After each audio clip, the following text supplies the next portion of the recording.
जी बिस्मिल्लाहिर्रहमानिर्रहीम। मेरा नाम है जी डॉक्टर मोहम्मद अदनान। तो आजकल जो है वो हमारे फार्मर के जानवरों के साथ एक अजीब किस्म का मसला चल रहा है। बहुत सारे फार्मर ने जो है वो अपना मसला हमारे साथ डिस्कस किया है। इसमें होता यह है कि उनके जानवरों का जो टेम्परेचर है वो 103 से 104 डिग्री फ़ारेनहाइट पर चला जाता है और इसके साथ साथ वो जो है वो खाना पीना कम कर देते हैं और जगाली भी जो है वो कम करते हैं और उनके दूध की जो पैदावार है वो कम हो जाती है। तो इसमें जो है वो हमने मुख्तलिफ जो है वो फार्मर जिन्होंने हमारे साथ रब्ता किया था उनको हमने गाइड किया है और हमने सोचा कि इस पर जो है वो एक वीडियो बनाकर जो है वो तमाम फार्मर को जो है वो गाइड कर दिया जाए। अब जानवरों का जो नॉर्मल टेम्परेचर है गाय और भैंस का वो 101 डिग्री फ़ारेनहाइट से लेकर वो है जी 102 डिग्री फ़ारेनहाइट। ठीक है, इसका मतलब आपने ये बिल्कुल नहीं समझना कि अगर आपके जानवर का टेम्परेचर 103 या 104 पे चला जाए तो उसको बुखार हो गया है। खासकर गर्मियों में जो है वो आम तौर पर जो हमारी गाय है उसका टेम्परेचर जो है वो 103 104 पर चला जाता है। हमने भी जो है वो अपने फार्म पर चेक किया है कि हमारी जो गाय होती है सुबह के वक्त उसका टेम्परेचर होता है 102.5, दोपहर के वक्त वो 104 पे चला जाता है, शाम को 103 पे होता है। तो आपने इस बात से परेशान नहीं होना। अब होता इस तरह है कि गर्मी की वजह से जैसे ही आपकी गाय का जो है वो टेम्परेचर जो है वो बढ़ता है 103 104 तक चला जाता है, वो मुंह खोलकर सांस लेना स्टार्ट कर देती है, हाँफना स्टार्ट कर देती है, तो डेफिनेटली जो है वो उसका ड्राई मैटर इनटेक जो है वो भी कम होगा। वो खुराक जो है वो कभी भी जो है वो पूरी नहीं खाएगी, उसका ड्राई मैटर इनटेक जो है वो कम होगा। साथ साथ जो है वो कमजोर होना भी शुरू हो जाएगी और इसके साथ साथ जो है वो जगाली भी कम करेगी क्योंकि उसके ऊपर जो है वो एक स्ट्रेस है, वो बहुत ज्यादा स्ट्रेस में होगा आपका एनिमल गर्मियों में। इसलिए आपने कोशिश करनी है कि गर्मियों में जो है वो आप अपने जानवरों को जो है वो स्ट्रेस से फ्री करें। इसके लिए आपने कुछ जो है वो एहतियाती तदाबीर करनी है, वो मैं आप लोगों के साथ जो है वो डिस्कस करता हूँ। और एक बात याद रखें, जब आपका जानवर जो है वो कम खाएगा, जगाली कम करेगा, तो डेफिनेटली जो है वो उसके दूध की पैदावार जो है वो कम होगी।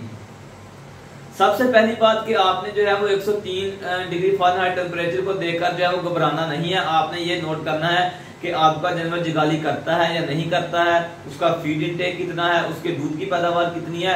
आपने ये सारे पैरामीटर जो है वो नोट करने हैं। कभी भी जो है वो अकेले टेम्परेचर को देखकर आपने ये गैस नहीं कर लेना कि हमारे जानवर को जो है वो बेकार है।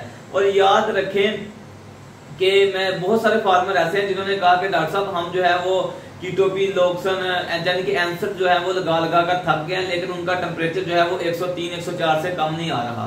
ठीक है, तो मेरे भाई गर्मियों में 103 डिग्री फ़ारेनहाइट जो है वो ये नॉर्मल टेम्परेचर है। ये इस मौसम में 103 डिग्री फ़ारेनहाइट ही रहेगा, आप जो मर्जी इंजेक्शन लगा लें। अब आपने क्या करना है कि आपने अपने शेड के अंदर जो है वो शावरिंग का और पंखों का लाजमी जो है वो इस्तेमाल करना है, वो लाजमी जो है वो अरेंज करवाने हैं अगर आपके पास जो है वो प्योर ब्रीड है या फिर क्रॉस ब्रीड के अच्छे एनिमल हैं। दूसरे नंबर पर आपने जो है वो उनकी खुराक में कुछ तब्दीलियां करनी है, वो पिछली वीडियो में भी हमने बताया था। बेसिकली मैं हमेशा जो है वो लो फीडिंग कॉस्ट पर बात करता हूँ, लेकिन इन 2 माह के अंदर आपने जो है वो फीड के ऊपर जो है वो कंजूसी बिल्कुल नहीं करनी। आपने जानवरों की खुराक के अंदर जो है वो मीठा सोडा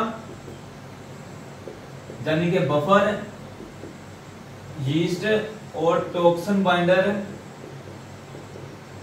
का भी लाजमी इस्तेमाल करना है। मिनरल तो आप ऑलरेडी जो है वो दे रहे होंगे, ठीक है, इन चीजों का लाजमी इस्तेमाल करना है। अब होता क्या है कि गर्मियों के मौसम में आपका जो जानवर होता है वो मुंह खोल के सांस लेता है, तो सलाइवा जो कि एज ए बफर जो है वो एक्ट करता है, तो वो जो है वो नीचे गिरता रहता है। इसलिए जो है वो र्यूमन में एसिडिटी हो जाती है, बफर जो है वो र्यूमन में नहीं पहुंचता, सलाइवा जो है वो र्यूमन में नहीं जाता। इसलिए जो है वो आपने एक्सटर्नल सोर्स से जो है वो बफर ऐड करना होता है। तो इसके लिए आप जो है वो मीठा सोडा भी इस्तेमाल कर सकते हैं।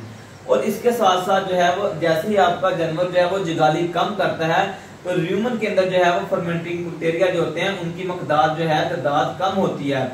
तो इसलिए जो है वो आपने गर्मियों में यीस्ट लाजमी इस्तेमाल करनी है। अगर कोई छोटा फार्मर जिसके पास यीस्ट नहीं है या उसको अवेलेबल नहीं है तो वो जो है वो दही भी इस्तेमाल कर सकता है।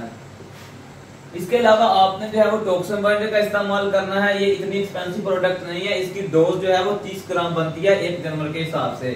तो गर्मियों में अक्सर जो है वो नमी ज्यादा होने की वजह से आपकी फीड को जो है वो फंगस यानी उल्ली लग सकती है। इस वजह से जो है वो आपके फार्म पर जो है वो साड़ू यानी मास्टाइटिस के केसेस में भी इजाफा हो सकता है। इसलिए आप अपनी खुराक में यानी कि जानवरों को जो खुराक देनी है उसमें टॉक्सिन बाइंडर लाजमी इस्तेमाल करें।